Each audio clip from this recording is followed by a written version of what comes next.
You're listening to CreepGeeks Podcast.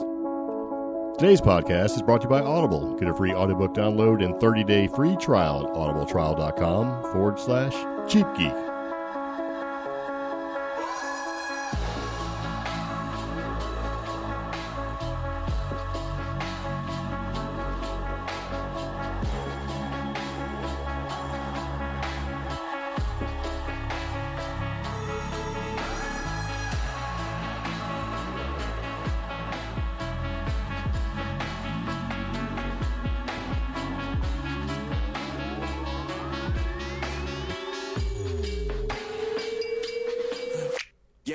So welcome back to the CreepGeeks Podcast. This is episode number 135. Don't storm Area 51, you've been warned. XFiles, and scientists search for a mirror universe. Yes.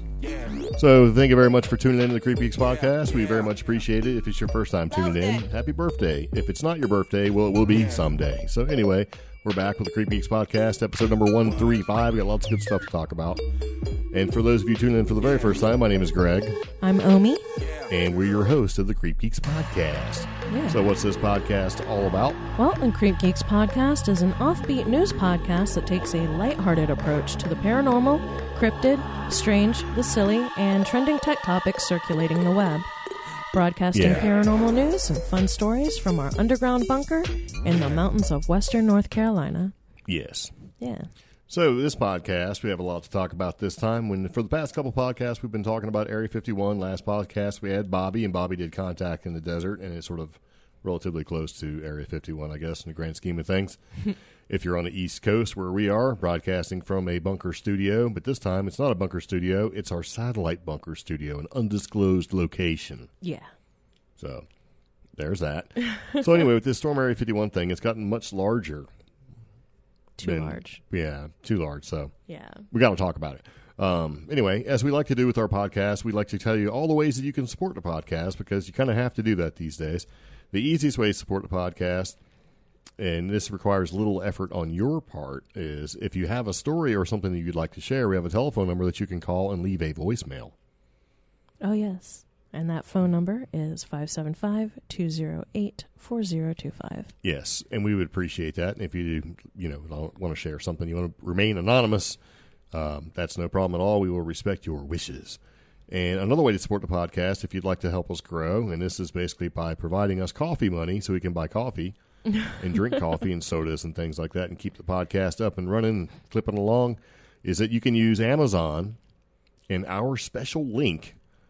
And when you buy something, we'll get a small percentage. And so you can support the CreepGeeks Podcast with little to no effort. Won't cost you anything at all. It doesn't change your price. It doesn't change your price. And basically, when you click on something and you buy something, if you've done it through our link, which is amazon.com/shop/cheapgeek, then that helps. Yeah. Actually, it doesn't change your price either. It's a pretty good thing. So, and just so you know, we do have multiple channels, and CreepGeek is our big channel. Can't talk today. Where honestly, we put videos and things like that up about CreepGeek stuff, which is the weird, the wacky, the wild, the paranormal junk, because it is monetized.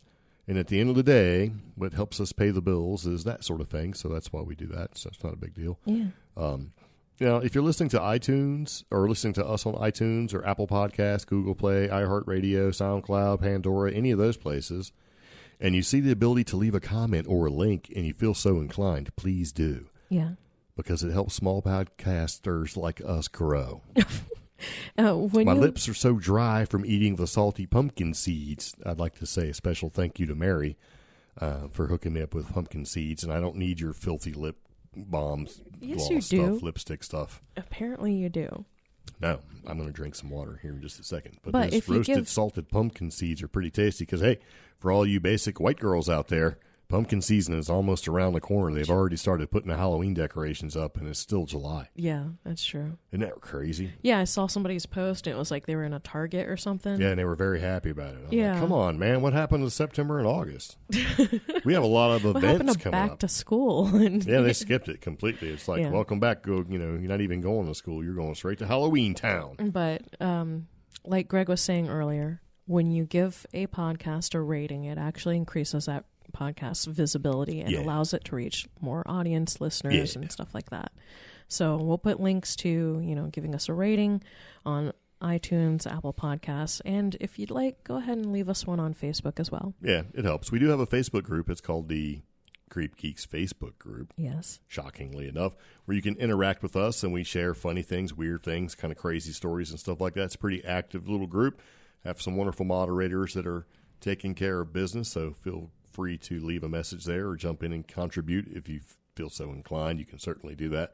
We have a website called CreepGeeks.com where there's a contact form there that you can click on and leave a message if you like, maybe a little show note or a story or anecdote or something like that to kind of, contribute to the show. There's also a new form there that Omi created just mere minutes ago that has what on it?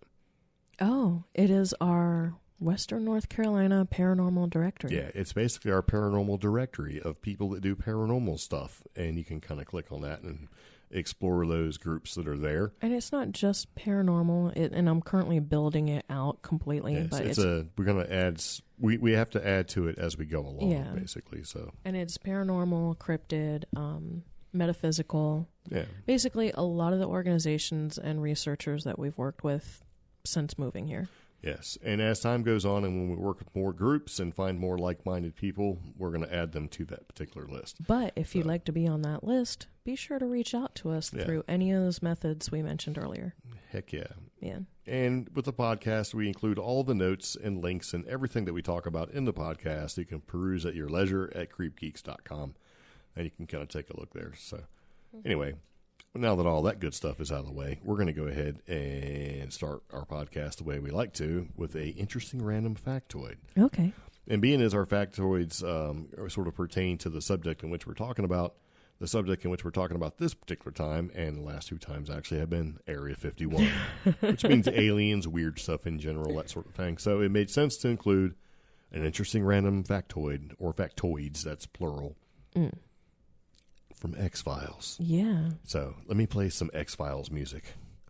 I don't really have any X-Files music, so I'll find something that sounds kind of like it would be X-Files music, but it's probably going to be, there you go. It's kind of like Stranger Things. Actually. Yeah, I was about to say.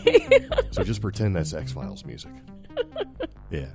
Okay, so these interesting random factoids are currently about X-Files, and we're talking about X-Files as in the original show, not the comeback show that came back a couple times so far.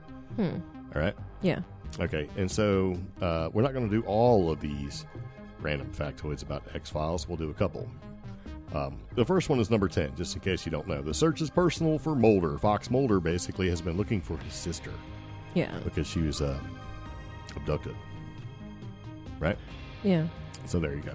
So that kind of sets the scene for him, because the whole goal is for him to basically find his sister. So, and since he thinks that she was abducted, the whole UFO thing and aliens and all that sort of thing came in. So that leads to fact number 9. Mulder fears sleep. I really didn't notice this one. Yeah, he never slept. Yeah. But it was the fact that one of the ways the X-Files establishes that Mulder was a deeply troubled character was by making it clear that he very rarely sleeps. In most scenes involving the bedroom at night, Mulder can still be seen working a case or researching a new piece of paranormal investigation. Yeah. The few times that he's shown sleeping, he is often in the throes of a nightmare. It is strongly hinted that, unlike regular people, sleep is not a time of rest and relaxation for Mulder. Yes. Yeah. And I knew number 8. Yeah, well, I wasn't going to say that one, so you shouldn't say anything until I call them out, because we don't want to have to go through and do all of these, because a lot of people have seen X-Files. A lot of people haven't, but okay, so one of them is that Scully might be immortal, and I do like this one. Oh. So Scully and Mulder, and Mulder is, Fox Mulder. He's the dude. Scully is Dana Scully. She's the female part of the X-Files team. And they're two completely ordinary people who are constantly caught up in extraordinary circumstances. However, Scully's ordinariness has been called into question by several hints and jokes throughout the show, pointing to the fact that she might be immortal. Huh. Yes. So pretty much, it kind of goes like this. So the issue of the possibility of Dana Scully being immortal came up in season 3, where a psychic states that Scully will never die. And she also once met an actual immortal. Oh, yeah. And it was hinted that she may have replaced him at the end of the episode as the new immortal, because there only could be one at a time, kind of a thing, almost like Highlander. Oh. Yeah. So Chris Carter, who basically was a showrunner for X-Files and director and all that sort of thing, he also hinted that there was more to Scully's immortal references than just throwaway jokes. Yeah. So I thought that was pretty good because it kind of makes sense in a lot of ways with Dana Scully. And the main villains, as we see in the X-Files, are not totally evil. This is another interesting random factoid. Because if you watch the show for a while, there was a group of men. And the group of men that Scully and Mulder had to go investigate that were directly involved somehow or another with all of this UFO type stuff, the possibilities of UFO type stuff, was sort of put in place to kind of reference Operation Paperclip. Because a lot of them were, these men that were sort of put in place, and they were scientists, and some were, of different nationalities and things like that, to kind of make a reference to Operation Paperclip, where during World War II, America took a bunch of German scientists and brought them over here, as was every major nation was doing the same thing. Like Mulder's dad was somehow involved with them. Yeah, and the smoking man was involved. It does show that, though, because it was more like, it was in the country's best interest. So it's like that whole gray area. Not all villains are totally bad guys. And some members of that group embrace the notion that alien species are taking over the Earth and trying to speed up that process. The other members in that group were working towards staving off the alien invasion until humanity has developed enough to fight against them. And here's my favorite interesting random factoid about the X-Files, is that the cigarette smoking man was really just supposed to be an extra. He was just supposed to be in the background in one of the earlier episodes, just kind of standing there smoking, looking sort of ominous, right? But people were like drawn into this guy because of just how sinister he was, just standing in the back corner smoking, eyeballing everybody. And so they wrote him into the show. So it made him a much more prominent figure.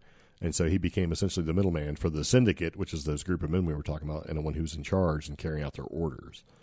Yeah. Okay. And actually came back, and when they brought X-Files back, and he had a much larger role to play. So I don't know. We'll see. So anyway, those were some interesting random factoids about the X-Files. What do you think about that? I think that's pretty cool. It is pretty cool. Feeling pretty good about myself right now. So if you're feeling pretty good about me too, you should send us an email at creepgeeks@gmail.com. Contact at creepgeeks.com. Yeah, I'm sorry. Contact at creepgeeks.net. You can send us an email at email.email.com/AOL. Right. It's like, okay, so our email, what is our email? Contact at creepgeeks.com. That's what it is. Contact at creepgeeks.com. Are you okay? No, I'm not. I'm dehydrated from these salty pumpkin seeds. If you've been dehydrated by salty pumpkin seeds, you should let us know. So anyway, there's that. Through email.email. Yeah, go to email.org/email. /Lycos. So you can search us and find us on the internets at lycos.jeeves.com. Remember Jeeves? Oh, gosh, Yeah. yes. So, okay, with X-Files basically doing the alien thing, and Area 51 was talked about quite a bit in X-Files, and even Mulder broke into Area 51. Oh, yeah. In one of the, I think it was the first season where he kind of went busting. And he's been in there multiple times. No, but it was like within the first 3 episodes, he broke in, because remember that Seth Green character was like, he was actually one of the characters. No, I don't remember that. Yeah, it was, anyway. yeah. So he's been there, done that, right? So, okay, with Storm Area 51, if you don't know, on Facebook, it started as an event to be able to go to. And it's basically going to Storm Area 51 on September 20th. And it was started as a joke. Yeah. And it's probably still a joke, but it's gone from having like very few members. The last podcast we did, it said like 300,000 or something like that. Now it's like in the millions. It is now at 1.7 million people going. 1.7 million people. And it's looking like it's going to break 1.8 within a matter of hours. See? Yeah. That's a lot of people. So, of course, after it got to be about 750,000 people, the government kind of responded and did a little press release basically saying, hey, it's an active training base, so we'd appreciate it if you wouldn't, trying to break into it effectively, just in a real nice way, and say that the government is prepared. And that was the U.S. Air Force spokesman who basically alluded to the fact that it's an active live training base, which kind of says a lot to me, but anyway. So, the Air Force responded to the dangerous plans, and what's been happening so far, to kind of give you a little bit of an update if you've been following this sort of thing, there are a bunch of people who are saying don't do this, including some people that are directly related to the field of ufology and things like that. Yeah. And also, there was recently a news broadcast that sort of talked about it in great and agonizing detail as well. And that was with George Knapp was doing the I-Team 8, I think it is. Yeah, I-Team News 8. I-Team News 8. Yeah. So we thought we would do a little bit of an update with this whole thing and kind of let you know some of the people that say, hey, this is not a good idea, so don't do it. The first one is Bob Lazar. Really? And Bob Lazar kind of kicked a lot of this Area 51 right off when he basically did a couple interviews, and he did an interview with George Knapp under a pseudonym and basically said that there's UFO technology being used and researched at Area 51.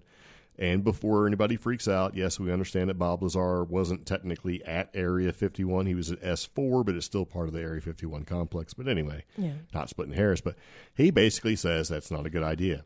And that you shouldn't go, and you probably shouldn't try to break in. And here's where it gets funny. If there was anything alien there, it's not there now, and it's been over 30 years, and it's probably been long gone. Yeah, and it's funny because Bob Lazar's interview with Joe Rogan, I think, is what he was on the podcast. He was there with Corbell or Jimmy. Is what inspired this kid to make this event. And that's exactly what I was going to say. It was like, this sort of one thing led to the other, and it started, as a joke to storm Area 51.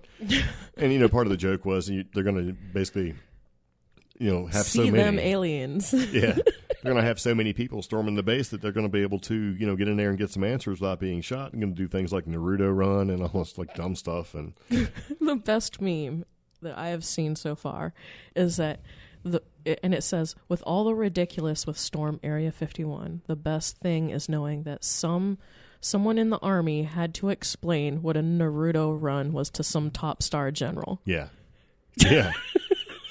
So can you imagine being a little Air Force or military social media person too, and they have to go and they go, okay, well, it's probably the more serious now that there's over 1.7 million people, involved with this whole thing. Yeah. Now, here's the deal. Even if, say, 1% of those people show up, that's still a lot more than the nobody that typically shows up at the Area 51 gate. Yeah. So, and if a bunch of people do show up, that's going to be problematic, and who knows what's going to happen. And I have seen some memes and some people talking, that, like, would they really shoot taxpayers? When you storm a military base and try to break in, the last thing that guard looks at is you before they shoot you. And the furthest thing from their minds is like, man, is that a taxpayer? Yeah. Because you're breaking into their facility. They're not looking at you as being a taxpayer. They're looking at you as being a criminal breaking into a facility to probably do nefarious things. And that's kind of their jobs. They don't go, you're a taxpayer. Come on in, man. No, that's not how that works. And I don't care if you have the ACLUs. Why don't you go break into another facility and use that taxpayer excuse? Go ahead and break into the Federal Reserve and go, I'm a taxpayer. And see, I don't care if you have the Bill of Rights and the First Amendment in your back pocket because you ordered it from the internet from ACLU or whatever. It doesn't matter if you're a taxpayer or you think you know your rights because you've watched like 20 hours of YouTube videos. Once you become a criminal, that's where that whole I'm a taxpayer stops. Yeah. And trespassing is a criminal offense. It doesn't matter. It is still trespassing. Yes. And, I'm sorry, if you do something illegal in your car and the cops pull you over, you're a taxpayer, but now you're also a criminal. Yes. Same rules apply with the U.S. military. Yeah. And in order for them to find out you're a criminal, they're going to take you in. Yeah. So, anyway, in preparation for all of this, there's been some activity. But before we tell you about the activity that's been happening, let's tell you about a couple other people who basically said you shouldn't be storming Area 51. And the other one is the alien guy that you've all seen in memes, I'm sure, with the crazy hair, Giorgio Tsakoulis. And he's basically saying, hey, this is not a good idea. You shouldn't do it. And then we rounded out with Nick Pope, who's basically a kind of a rock star in the whole UFO thing, and he's basically saying the same thing too. And he's been all over Twitter about it. Yeah, it's like, hey, you probably shouldn't be doing this. And there's a lot of people out there that are basically saying, go ahead and do it because I want to watch, right? Yeah. And other people are saying, don't do it, it's a bad idea. So it's been kind of running back and forth between which meme is funnier as to if you should storm Area 51 or not, and if people are going to be involved in it. But after we actually watched the news article or the news, what channel is that? Channel 8, right? Well, it's KLOS I-Team. I-Team 8? It broadcasts on 8, depending on what Yeah, area of Vegas, Nevada right? you're in. Yeah, but it's Las Vegas now, basically. And this is George Knapp, Yeah. who, and, funny, he had Bob Lazar and George Knapp. Now, this is George Knapp, and he's interviewing the guy behind the Storm Area 51 Facebook event. Yeah. And, in the broadcast, they talked to him, and the kid was basically saying he didn't realize how big it was going to get, of course. And, once he got to be about, what do you say, 350,000 to 700,000 or something like that, he started to get a little worried he's going up on a watch list. Yeah. It's like, well, of course you are. But in the news clip that we watched, there's a couple different places that are, relatively close to Area 51. One is the Area 51 Tourist Center that they're all supposed to sort of meet up at, right? Yeah. And the Little Alien, which is, that cafe in Rachel, Nevada, right? And then there's the little hotel. And that little hotel that's like right there that has like, I think, 100 rooms. Well, the people that are there, these small business owners that are basically don't get that much business other than people kind of riding down there and taking pictures or whatever and then, trying to ride back. They're ready for it. Yeah. They even went and got one guy, I won't say the names because I don't remember, but went and got permission to clear off some acres and, of this desert land so that if you're trying to stay at the inn and there is no room, that you could basically park your RV or camper on their property, right? And, they're one guy's talking about bringing in bands. There's at least 4 bands who agreed to show up. Yeah. According to the Facebook event, so he's making room for this. So they're turning this into an opportunistic thing and having what effectively looks like a possible festival type thing going on here right outside Area 51. Yeah. And by right outside, I mean about 10 to 13 miles. And it's funny because since that launched, that news report from George Knapp, Las Vegas now has launched an Area 51 news page for all updates concerning this. Oh, that's nice. As they report them. So, and they had kind of hinted that, hey, if this guy announces the bans and if he gets the approval to have people camping on that land, it'll go on this page as well. So we've put a link to that. If you guys really want to show up to this, go to that link so you can get some up-to-date information. Yeah. And see, here's the only problem I have with this. I mean, I'm all about capitalism and, seeing what you can do to kind of support yourselves and all that sort of thing. But just by, them getting ready and ordering, more supplies in stock and they're, as much as they probably don't want to see people get hurt, they're saying, well, if business is going to show up and become a thing, I want to be ready for it. So they're definitely trying to make sure that they can accommodate some people, and they were saying, whether it's like 100 or 1 million, they want to be kind of ready. Yeah. And I think by them getting ready and this article that went out, this clip that we watched on this sort of thing, it's probably solidifying for people to want to show up. Because if you knew that there wasn't a lot to do there and that you would be the possible only people to show up there and there's a little tiny little place to maybe buy a soda and get some lunch and that's about it, you're probably not going to be, I'm not going to go. Plus, it's hot. It's the desert. But if they're going to have bands and you can park your RV and all this other crazy stuff, people are going to be like, I got nothing to do. Well, let's go. And that's the thing. So, like, the worst comparison I could use is when Tumblr tried to launch meetups and make these random, like, guerrilla, like, meetup type things, events. Yeah. And the worst thing that happened was there was like a school gym with a broken balloon thing and like 9 people showed up. Yeah. And ever since that went viral, people were less likely to go to it. But when you have these more commercial backings and these actual people putting money into it, it's going to drive tourism to a tiny town. And I mean, even if like something small, like 175 people showed up. That's 175 more than... That's that's a lot for them in that little spot. So even if there's approval to clear off the land to be able to park RVs and camping and that kind of thing, and they have a couple bands and there's food and all this other crazy stuff going on.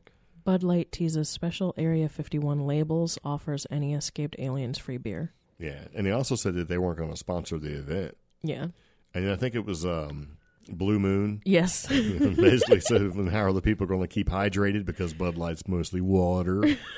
So this, by them, I think the possibility of this becoming an actual event instead of just a funny thing on Facebook, pretty solidified, I think, with the Las Vegas, the news page and the fact that it was reported in the news that George Knapp did, right, talking about the Storm Area 51 thing.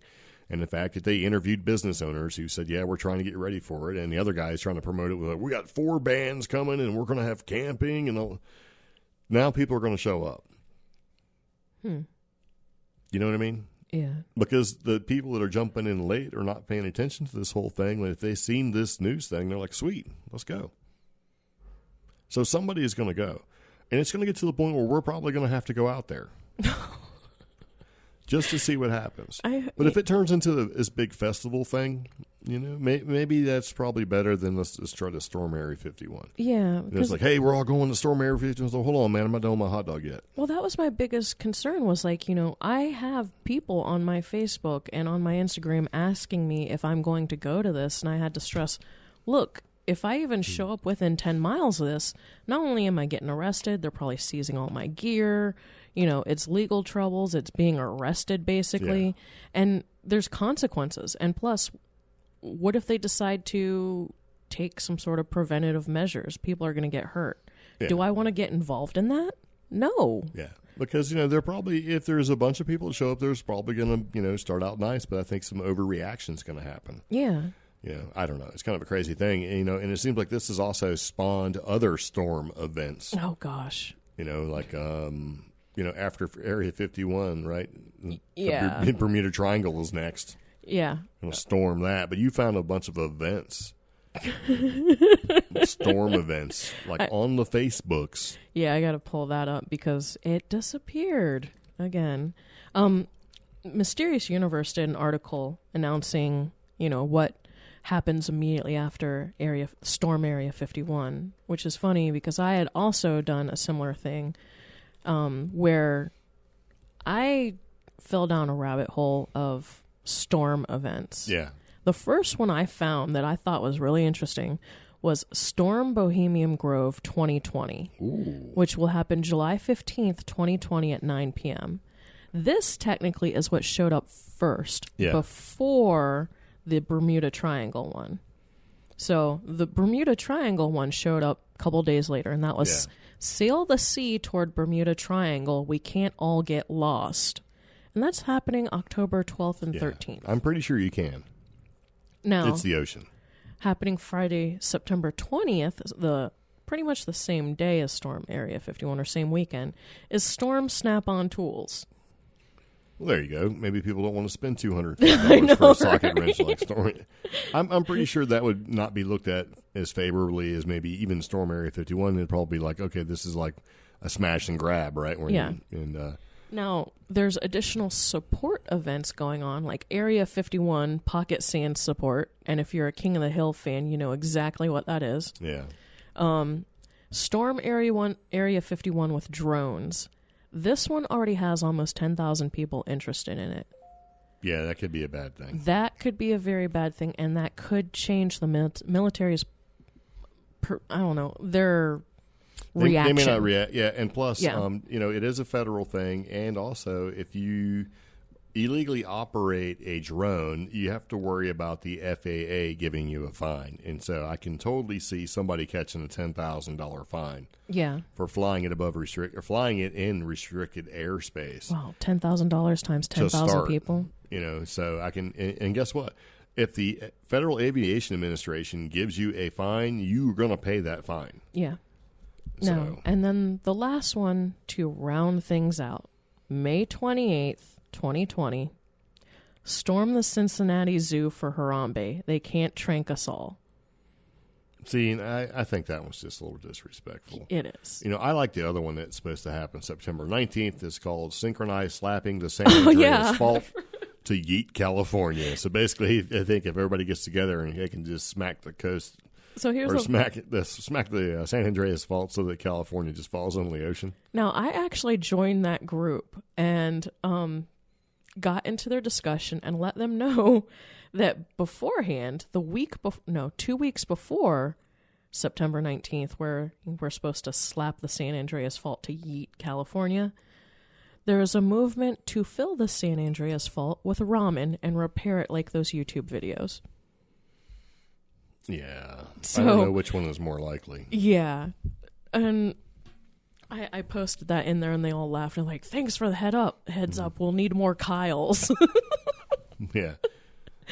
I think in order to use ramen to fill up the San Andreas fault, you're going to have to order quite a lot. So I think everybody together should probably chip in a couple bucks. It's probably going to take about $10,000 worth of ramen to fill it all the way Only up, right? $10,000? Yeah, I mean, it's not very expensive. So I don't know. So far this Area 51 thing is kind of a little bit gotten out of hand. We have important people saying don't do it, famous people saying don't do it, like Georgios Kasakalous and Bob Lazar and Nick Pope and George Knapp reported about it on the news and this big Facebook event. So it's a thing, and hopefully it stays lighthearted and doesn't turn into a serious thing. I think that even if people just kind of showed up and hung around the fence and things were, friendly, I don't think it'd get out of hand. But if some knucklehead starts really, trying to storm the gates, what they'll do is they'll let you get in and then they'll probably beat you down. You know what I mean? Yeah. So, they're not going to run out and try to get you, but I think if you went on, I think they would take action. So, and it's funny. That's what I'd like to see. I'd like to see some nerdy, Naruto running guy just whipping through the gate, thinking he's going to run through the bullets, and they just catch him and thump him a little bit. And that's the problem because there's anti-groups that are popping up. You know how much nerd rage that would cause, right? Yeah. A lot. And you know what would happen with all that nerd rage, right? What? Nothing. Okay. Well, see, that's the thing. It's nerd rage, nothing. The only thing that happens is more Facebook groups and more events get formed. Yeah. Yeah. I will express my outrage on Facebook and the internet rather than do anything there's in a group, person. So. and it's really bothersome because it's watch the storm of Area 51 to watch these people get killed, hurt, maimed, arrested, whatever. And that has caused a lot of controversy too, because people in some of these anti-groups are reporting the storm Area 1 to Facebook, trying to get it taken down. Well, it's a little late for that, because, do you think Facebook doesn't know that 1.7 million people are going to go attend this event? I know. Well, that's... it's not like you post your little local event, and it's like, oh, you got 300 people going? Great. This is 1.7 million people. But then, okay, I remember... I think this was 2 podcast episodes ago, but I compared this at the time to let's all shoot our machine guns in the sky to stop Hurricane Harvey. Okay, first off, it was not machine guns. Oh. It was let's just shoot into the sky. Let's all shoot it. Let's not get it the gun control people all worried. But it was shoot my assault rifle in the sky. Because the thumbnail was really put me down that path. And I think thousands of people said they were interested, but nothing happened. Yeah. So, well, I'm pretty sure about 12 people shot into the sky. So I don't know. So we played a little music for X-Files that really sounded more like Stranger Things. And when this episode was being written, this podcast episode was being written, sort of came across this article that reminded me of the Upside Down and Stranger Things. So I figured I'd kind of put it in there. So, and plus and we're also doing a little bit of an experiment for us too. We're using certain keywords repeatedly to see what happens with algorithms like Facebook and Apple and Google and all of them. So we keep saying in YouTube. So we keep saying things like Stranger Things, Area 51, X-Files, Stranger Things, Area 51, X-Files, just to kind of see what happens. What if they take this podcast and it gets pushed to the top of the trending page anywhere and we become super famous? Or what if anybody who's trying to find out more information about the Upside Down listens to our segment about a mirror universe? Yeah. So we're not there yet. So anyway, I would just like to say Area 51, right? Yeet. Storm Area 51. Yeet. Right. So anyway, if you know anything about Stranger Things, the Upside Down is kind of like a parallel universe or an alternate dimension or something like that, where the dude gets stuck in it. What was his name? Fred? Will gets stuck in it. Yes. And, part of it is they're trying to get him back, and you got crazy Winona Ryder, which plays his mother, is talking with Christmas light. Anyway, it's a thing. I don't want to give it away because chances are you probably never heard of Stranger Things. And I just read a spoiler thing don't last night talk that was about the spoilers. terrible. It gave all the spoilers. Yeah. It was which are probably not real, but So anyway, they're 3 seasons deep into this, and it has become a much better show because the first season was one thing, now the second. So it's pretty good. And so when I read this, I kind of had to put this in here. It says scientists are searching for a mirror universe, and it could be sitting right in front of you. Yes. So that's something, right? And the Oak Ridge National Laboratory in eastern Tennessee. Talked about on previous podcast which is episodes. the sort of the East Coast version of the Los Alamos Laboratories, on the West Coast over there, on the west side. So anyway, it's a big deal, right? Mm-hmm. And so there's a physicist named Lee Bouchard who's trying to open up a portal to a parallel universe. Okay, it's like, you ever seen those memes where it's like, you want to create zombies? Because that's how you create zombies, right? You want to create the upside down? Well, that's how you create the upside down, by punching a hole through whatever to open a portal. Especially when how she explains it, that is just like every single sci-fi horror novel I've read. Yeah. Like the old ones, She's calling it like an oscillation. She's like, the oscillation that'll lead us to mirror matter. Right? And the idea is fundamentally the same. In a series of experiments that she plans to run at Oak Ridge this summer, Broussard will send a beam of subatomic particles down a 50-foot tunnel past a powerful magnet and into an impenetrable wall. And if the setup is just right, and if the universe cooperates, some of those particles will transform into mirror image versions of themselves, allowing them to tunnel right through the wall. And if that happens, Broussard will have uncovered the first evidence of a mirror world right alongside our own. Season 1 of Stranger Things. Yeah, where they're basically, let's take this beam of subatomic particles, but, make it Hollywood by making it all colorful and stuff, and blast it at a rift to open it up. So it's like, what? I'm like, okay, I thought this was kind of a joke, and it's evidently not a joke. And she says it's pretty wacky, right? The mirror world, assuming it exists, will have its own laws of mirror physics and its own mirror history. You wouldn't be able to find a mirror version of yourself there, which doesn't make sense to me. Yeah. And no evil Spock with a goatee. And, sorry for Star Trek fans. And I would smack that person if they wrote that line. But anyway. Yeah. But current theory allows that you might find mirror atoms and mirror rocks and maybe even mirror planets and stars collectively. They could form an entire shadow world just as real as our own, but completely cut off from us. So why would there be rocks and planets but no people? It doesn't make sense to me. So it's like, okay, if it's a mirror universe and you open a portal to another mirror world, you don't know what you're going to come across and what you're going to get. If she's using math to try to explain it, so, okay, since it's a mirror or parallel universe, like through a portal, why would there not be any humans there? It doesn't make any sense. It's a mirror. Yeah. It should be a mirror, right? And it should have its own physics, its own history. I mean, it doesn't make sense that you won't find any humans there. It doesn't make any sense to me at all, but that's kind of how portals actually work. Yeah. When a portal is closed, you can't see it. You're not supposed to be able to interact with it. Now, if she does punch a hole and open up a portal, what if pterodactyls and Bigfoots fly out of it? Because we've talked about this numerous times, where the possibility that maybe pterodactyls that fly around that are thunderbirds, and Bigfoots and stuff can pop in and out of these portals. Yeah. Whether it's done through will, or they're just happen to be in the right place at the right time, or they can control them, who knows? Doesn't make any sense to me. And she says that, her initial search for the mirror world won't be especially difficult. It's a pretty straightforward experiment that they've cobbled together with parts we found laying around. What? And this is like, I'm like, what the hell is going on? This is how horror movies start. Because the last time this was attempted, Omi, these dudes created a woman. Oh. Remember?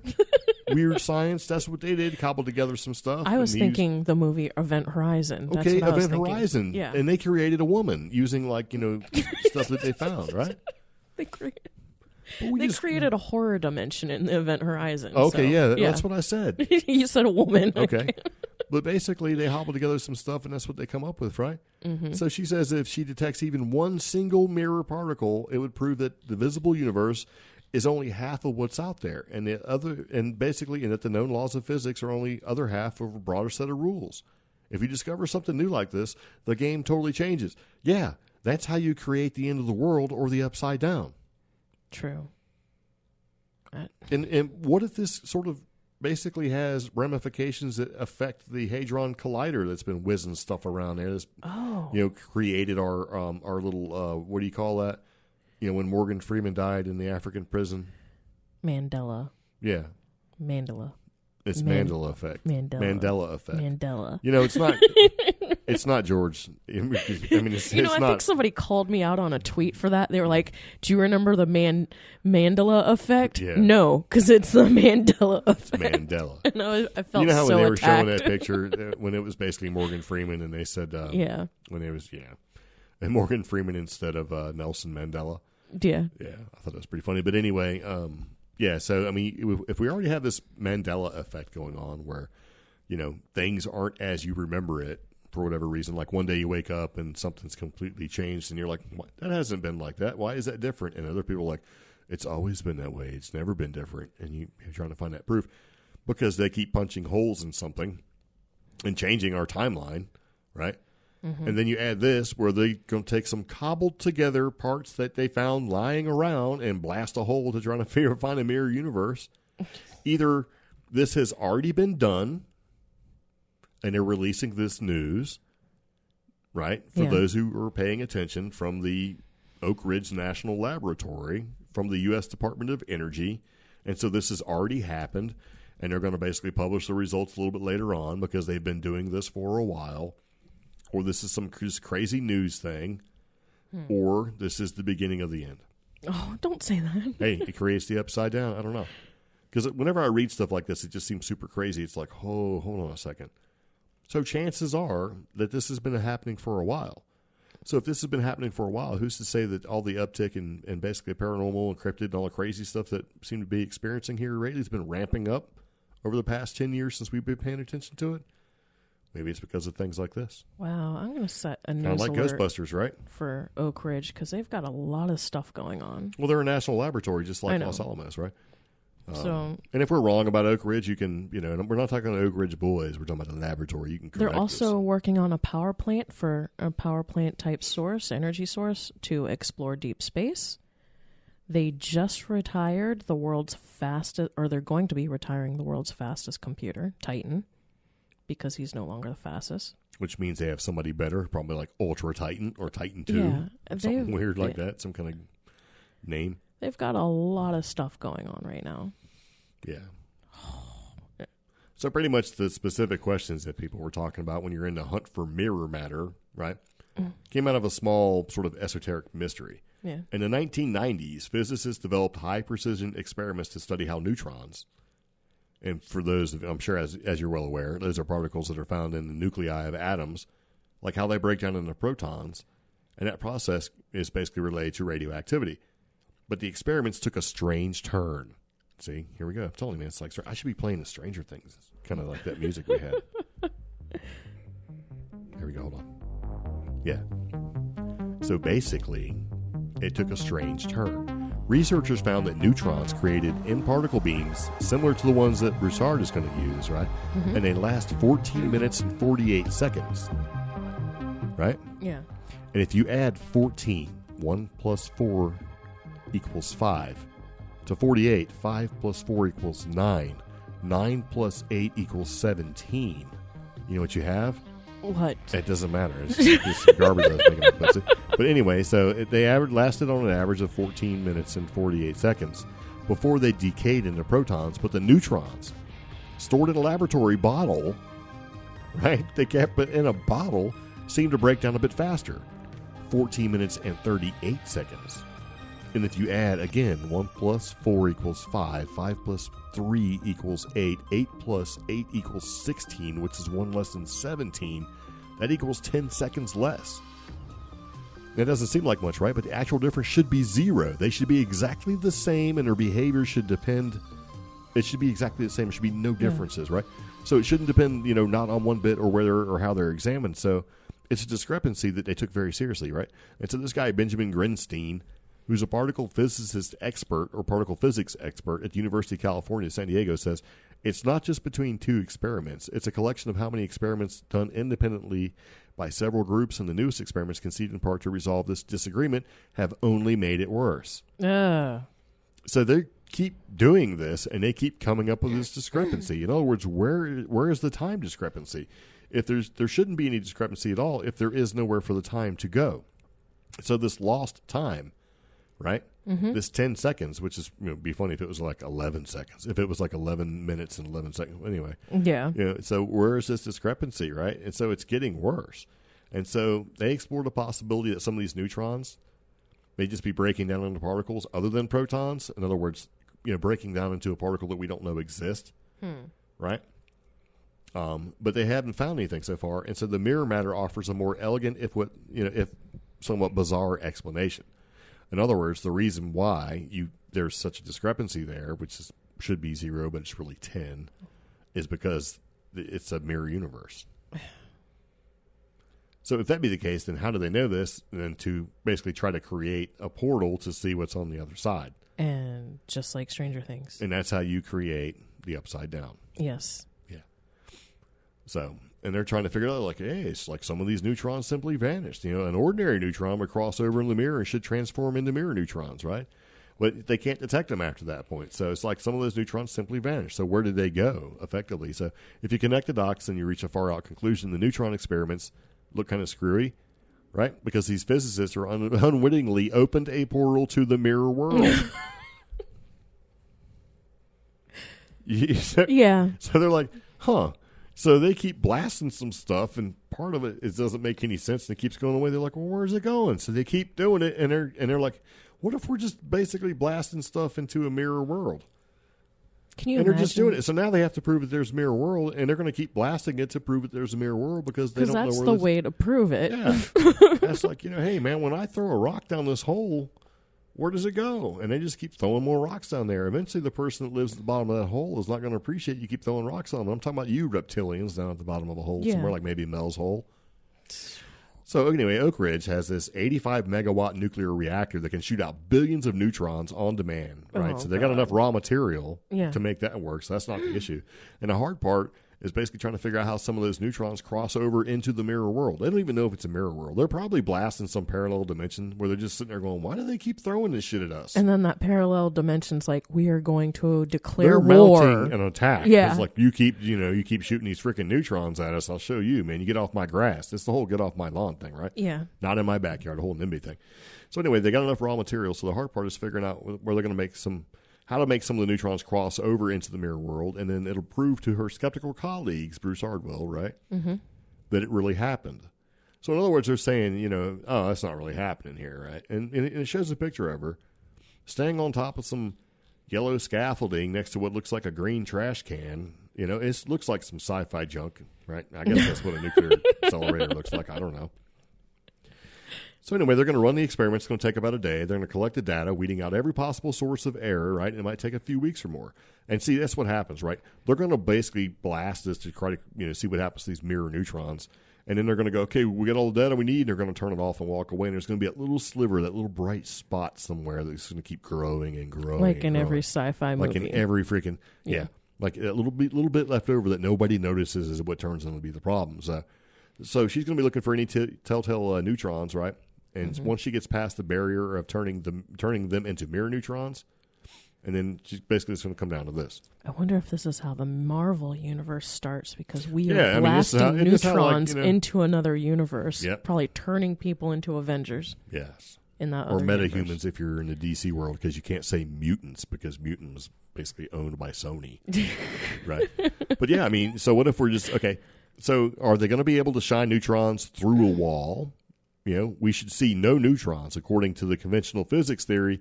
If some show up, anyway, it would suggest that the conventional physics is wrong and that the mirror world is real. So anyway, this other person is Klaus Kirch, is working on a complementary experiment at the Paul Scherrer Institute in Zurich on the other side of the world. His plan is to capture slow-moving neutrons, hit them with a magnetic field, and then count to see if all the particles are there. If some neutrons oscillated into mirror neutrons, they would disappear from our apparatus. See, they're already more organized. They're calling it apparatus. The other guy's got some cobbled together parts and pieces. So Kirch's team has already run the experiment in hopes to have their results analyzed later this summer. So this is already a competing thing. How did they even know to do all this stuff? So we got basically Klaus and Broussard, they're going back and forth with this kind of thing already. This is like the Tesla and Edison thing, right? What if all they really did was create a teleporter or a transporter like out of Star Trek? So they're just like blasting to see what's happening, and they're just like losing little bits of the biological or the basically the atomic makeup of whatever it is they're using. It's funny that you mentioned that because yesterday remember Brundlefly, right? Yeah. This is how the Fly was created, where he created a teleport, kind of doing the same thing. It's funny that you mentioned that because yesterday one of our mutual friends shared an article about how scientists had just teleported something right outside the atmosphere into space. Yeah, and I was like, that sounds familiar. But why is it showing up? And it was something that Chinese scientists had done last year, this time of year, but it's hitting the circuit again because of this article. Yeah, it's like photons or something is what they did. Yeah. And that's the whole point. It's like this is basically either all of this stuff has already occurred, right? Mm-hmm. And it's commonplace in secret society, or like maybe it's the governments or whatever, and now they have to bring some of this information out to slowly release it to the populace, and maybe they do have teleporters or transporters. Maybe they do know there's a parallel universe or a mirror universe. Right? Mm-hmm. And so what they got to do is start to bring things back that sort of tie all this together so that it won't be like, whoa, what the hell's going on, right? Mm-hmm. So maybe all this stuff has already been something that's already occurred, right? And so, okay, so you got Kirch's team has already run this experiment. They hope to have the results analyzed this summer. And they're talking that both Broussard's and Kirch's experiments are extremely delicate undertakings. Yeah. Dependent on assessing the strange ability of a few subatomic particles within a crowd of billions. Will it be? Other researchers have proposed that there might be basically might be more blatant signs of a mirror world. We might be seeing it everywhere in the sky. Because what they're calling the universe and the mirror world is packed full of dark matter. Okay. And so they're saying that the latest analysis indicate that dark matter outweighs visible matter by a factor of 5. In other words, for every visible matter, there's basically 5 times more dark matter. Okay. And yet dozens of intensive searches by astronomers around the world have failed to identify what dark matter is made out of. Because it's not made out of sugar and spice and everything nice, right? So you got this physicist at the University of whatever in Italy who's conducted his own mirror neutron searches, and he offers an intriguing explanation. Barazahini is his name, yes. It's Rob Barazahini. Yeah. Barazahini. Anyway, he basically says the dark matter has been hard to find because it's hidden away in the mirror world. Oh, gosh. And in this view, dark matter and mirror matter are one and the same. So if that's the case, then the mirror world is not just ubiquitous, it's far more massive than our own. And at a recent physics conference, he expanded on the idea, outlining the possibility of a parallel reality full of mirror stars, mirror galaxies, and mirror black holes. Maybe even mirror dark life. Dark people is probably a bit far-fetched, says Broussard, who confesses that these ideas push her right on the edge of her comfort zone, but dark matter is very likely as rich as our own matter. This kind of thing needs to be explored, and if she can open a passage to the mirror world at Oak Ridge, that'll be one heck of a start. And so these dark people, what does that sound like to you? The theory that shadow people aren't like ghosts or anything like that are actually beings from a parallel or another dimension that can occupy our space and time. But I'm also caught up in the fact that if he's identifying that the reason dark matter is so hard to find is because it's part of the mirror world, and she's out there shooting neutrons into the mirror world, is she basically creating more dark matter or creating a higher ratio of dark matter and the mirror world? Well, what if she's shooting this matter into the dark matter world, right? And it's really sending like positive, instead of being negative or dark, it's actually positive. So wouldn't it upset? Yeah. If you're in a dark matter universe and somebody's shooting light matter at you, you're like, what the heck is going on? Or changing the polarity of things. Yeah, maybe she's shooting these little, neutrons, these little positive neutrons into the mirror universe or the dark matter universe over there, and it's causing like, the butterfly effect, right? Where she could be destroying their universe by shooting because what if, think about it like this, that dark hole or the black hole that we see, what if that is basically somebody shooting stuff through a mirror universe because it created a portal? What if the black hole is a portal and she's throwing stuff through it and stuff is popping through the other side, and you're looking at this black hole and you got these light particles coming out of it? Who knows, man? But I just don't know if scientists should be trying to create the upside down. And if they've already done it, they should probably try to stop. And what if this is like accidental teleportation? Yeah. You know, like Brundlefly from The Fly, right? He wanted to teleport from one side to the other, and he did, but a fly got in there and changed his DNA. I mean, who knows? It just seems like this is, and I like what I said, like, dark people is probably a bit far-fetched, but what if it's not dark people? What if it's shadow people? Yeah. I don't know. Isn't this a little nutty? I was like, what the hell is this? I'm reading this, and I'm thinking, is this for real? And I don't know if it's for real or not. I think it is because they talk about. I mean, they have pictures of her. She looks all serious about it, and it's from NBCNews.com mock/science/scientists, and scientists are searching for a mirror universe, and it could be sitting right in front of you, and they're calling this a mirrorverse. So effectively, what she's doing is just throwing rocks in a hole, trying to see what's going on, right? Yeah. Isn't that crazy? The whole thing is a little nutty. What do you guys think? You should definitely leave us a comment if you're listening, you know? And I don't know. But comment on the post for this podcast episode on Facebook, Twitter, elsewhere. Or you can actually reach us through contact@creepgeeks.com. yes. Mm-hmm. So anyway, that's enough rambling with the old CreepGeeks podcast. It's been going on for a little while, kind of talking about Area 51, the mirror universe, right? Yeah. Some XFiles weird facts. And I think before we wrap up the podcast, we're going to tell you about some of the upcoming events that we're going to and we're going to be attending and being a part of, and kind of let you know. So if you're interested in that sort of thing, you can certainly check us out, because we have another event that we've already added to our already busy schedule. It's going to be called what? Carolina Paracon. Carolina Paracon. Yes. And that one showed up really just this week, pretty much. And that will be located in South Carolina. It's going to be at Saluda Shoals Park, which is in Columbia. So October 5th, the Carolina Paracon 2019, right? Mm-hmm. It's going to be hosted by Carolina Paracon.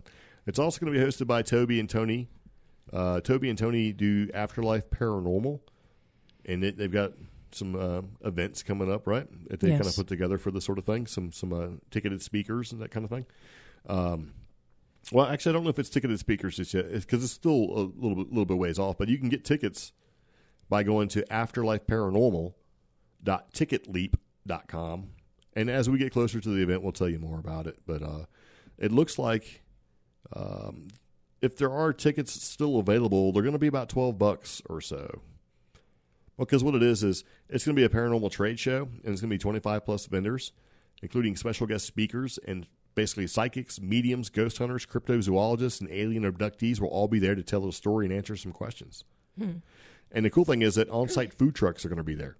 Yay. I like food trucks. Yes. So there's going to be a bunch of guest speakers. They're going to be at this event.